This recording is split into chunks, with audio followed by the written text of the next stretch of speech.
Joining us now, the voice of the Washington Wizards, our friend Mr. Chris Miller, Santa joining us Claus. on the Rude Guest Hotline. You can follow C Mill at CMillsPXP. What up, Chris? How are you, buddy? What up, though? Just got off the train from Santa New York. Claus? What up, bruh? How you doing? I saw your post. I said, "Oh, look, Chris got a full beard." Nah, dog.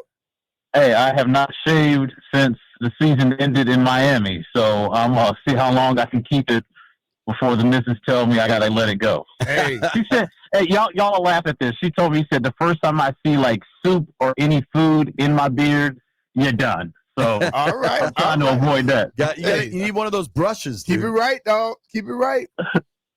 I gotcha. How you guys doing, man? We're good, brother. What's been up with you?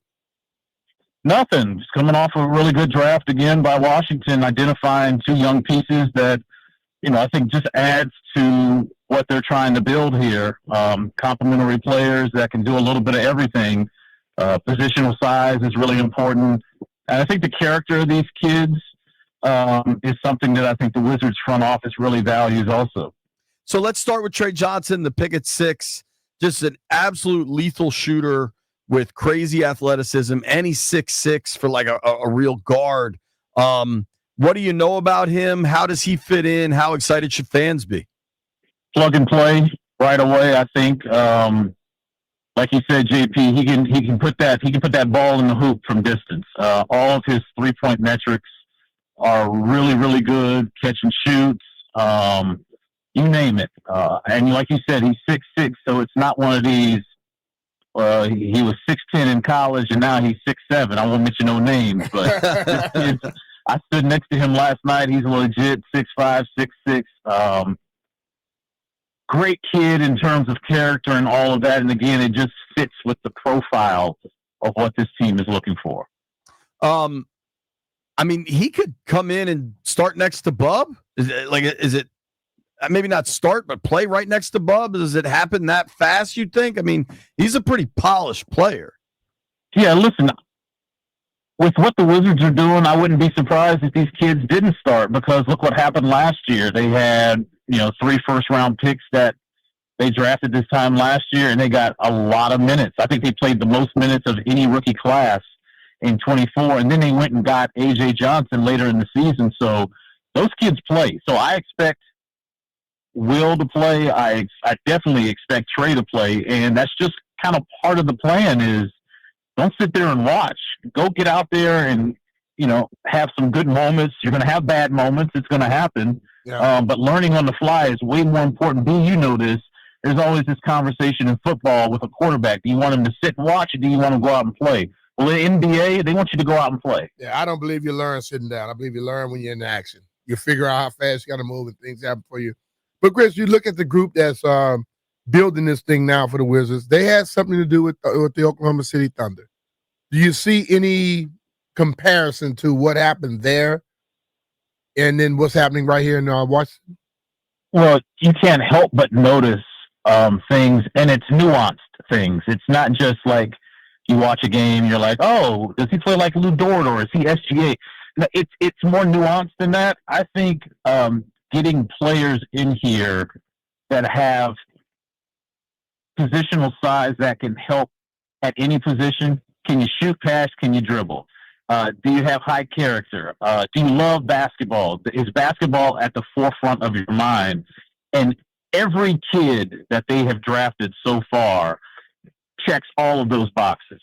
You don't have to worry about getting a phone call at 3 o'clock in the morning because these kids are asleep. You know what I mean?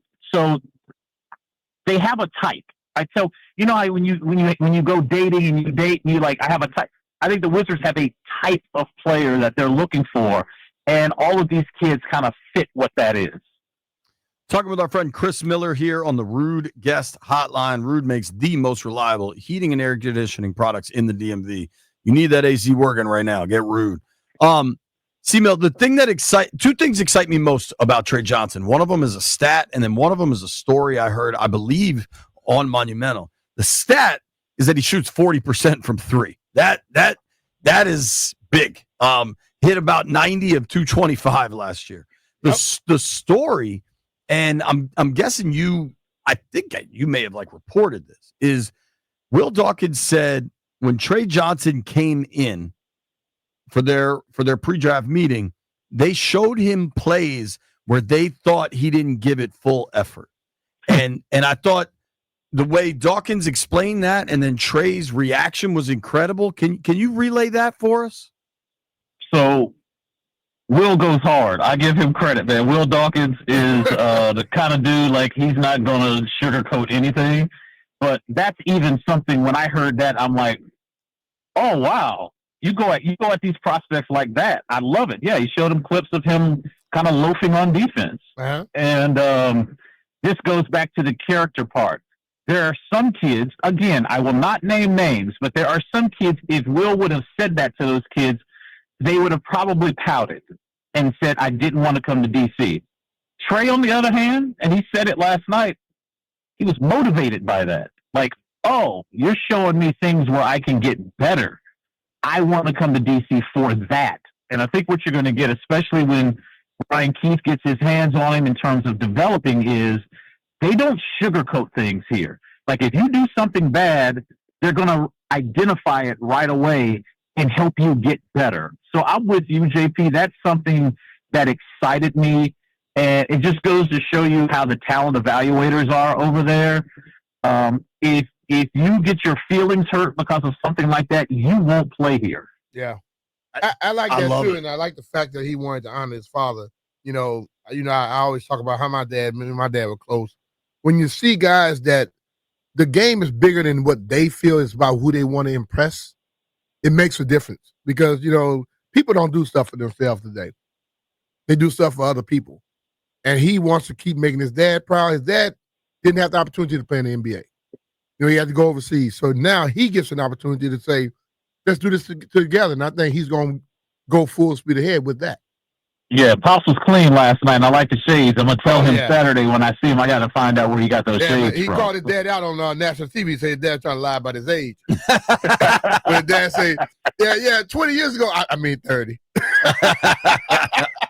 All right, let's switch to Will Riley, the Wizards' first round pick. Talking with our friend Chris Miller here on the Rude Guest Hotline. You can follow Chris at CMillsPXP. I think people knew a lot more about Trey Johnson than maybe they did with Riley. What stands out to me, and you said they have a type, right? I mean, dude's 6'8" and probably will grow into that body, but has a good stroke. What do you think of Riley? Got two stories from you that I got from his college coach Underwood at Illinois. One is he's probably one of the hardest shot takers and makers Coach Underwood said he has ever coached. The only guy that maybe took harder shots and made harder shots was Michael Beasley when Underwood was an assistant coach at Kansas State. That was high praise when he told me that last night. And the other thing, which sounds weird to me, and I've got it confirmed, Will Riley was 5'9" and had a growth spurt up to 6'6" during the pandemic. Wow. Let me say it again. He was 5'9", and during the pandemic, he grew to 6'6". Now he is 6'8", and his coach told me last night he hasn't seen Will in a month, and it looks like he's grown more. So there's some upside with this kid, and I didn't see a lot of him. I saw some clips, but he's intriguing to me because when you have a growth spurt like that, and by the way, he's played 3 different sports. His mom played hockey. Will was a hockey player as a kid. Wow. His father was a track coach. Will was a high jumper. Wow. So not only does he play hockey, he's a high jumper and a basketball player. And I'm really impressed by kids, Brian, and I'm old school, that played multiple sports. I'm with as you on kids. that. Yeah. Not singling out one sport, but playing multiple sports. I think that benefits these kids when they get to this level. The high jumping part excites me. The hockey part excites me because that tells me he's tough. Yep. So he's very intriguing. I've got my eye on him when we go out to Vegas. He kind of reminds me of Keyshawn George that way. Didn't know much about Keyshawn, but Keyshawn really impressed me last year with his ability to do a little bit of everything out there. But his defense was the thing that stood out all season long. Well, hell, they may not want to fight him, get into a little scuffle. Oh, he might have hands. Hockey player know how to handle himself. 6'8" reach too. Yeah. Outside of the Wiz last night, I think there's a lot of excitement for what the Wiz did. What was kind of the biggest surprise to you being there in Brooklyn? I'm getting better with age where I don't really like to talk about other teams. I'll just say I'm happy for Troy Weaver because he's a local guy. What New Orleans was able to do to get Derek Queen and also the Fears kid. I'm just happy for Troy. That's really the one thing that I looked at. It's like you knew he had his imprint and fingerprints all over that. And those are going to be two good kids. I think that's going to help their program. That Fears kid is another kid that played multiple sports: baseball, football, and basketball. Yeah, this kid I was talking about earlier. I was really excited to see, two DMV college players go in the top 15 and Sorber and Queen. But I got to ask, and I'm not asking you about the evaluation or anything, but you were in the building. And when the Blazers picked, I was about to ask that same question. When the Blazers picked Hansen, the young man from China, and he had to walk down from high up, what was the reaction like in the building just to see a dude come down from Not the rafters. Yeah, not the nosebleeds, Chris. Oh, I've been doing the draft for 20 plus years. I've seen that a lot. You'd be surprised, especially when the draft used to be both rounds on the same night. Sure. You'd get to like the 50s and you see some kid from some foreign land walking down the stairs and you're like, oh, wow, he had to pay a ticket to come. But that's not it. I mean, he didn't have to pay, but I've seen that before where kids just come out of the stands. Not as high as the 16th. I think when the Wizards took Juan Dixon, the same thing happened. Am I remembering that right? I'm not sure with that one, but yeah, I've seen it before. It doesn't surprise me. Wow. What was the vibe like in there? I imagine draft night, everybody's, the crowd's excited, everybody's into it. The one thing that I always take away from this, and I think you guys as parents will understand this, I'm a sucker for a good story, and the parents. That I don't know what it is. It's every year I fall for it. I'm so happy for the mom, the dad, the sister, the brother, the grandma that shows up. All these people that have been on these kids' journey since day one. Like nobody really talks about that. I mean, ESPN, they do it, but I don't think people really understand what it takes to get these kids to be one of 450 on the planet. Yeah. And when you go up and shake that commissioner's hand, no wonder. I really like Kaman Malawaj. Like before the draft, I'm a big fan of his game. And his reaction to me says everything about this whole process, where he literally had to take a moment to collect himself before going up and shaking the commissioner's hand. That tells you that they've reached the ultimate goal. Now the work really starts now, though. But just think about all of those 5 a.m. workouts, the games, the AAU tournaments, all this stuff, and you've reached the highest level. I'm a sucker for that. JP, when I see the moms and everybody crying and grandma, that stuff sticks with me. I mean, I've worked NFL drafts, and you're totally right. I mean, the emotion is so real, and the culmination of, most of these kids it takes a village, and there's a whole lot of people that support them. A lot of early mornings and late nights and a lot of money you maybe don't necessarily have to get you to the right camps and all this stuff. So Fear's mom emotion told a hell of a story. Yeah, for sure. Because they kept going back to her. She couldn't get herself together, man. So that tells you a lot. C-Mill, what's next? When's Summer League? Will you be out there? Who should we expect on that roster? Will we get to see these kids right away, maybe?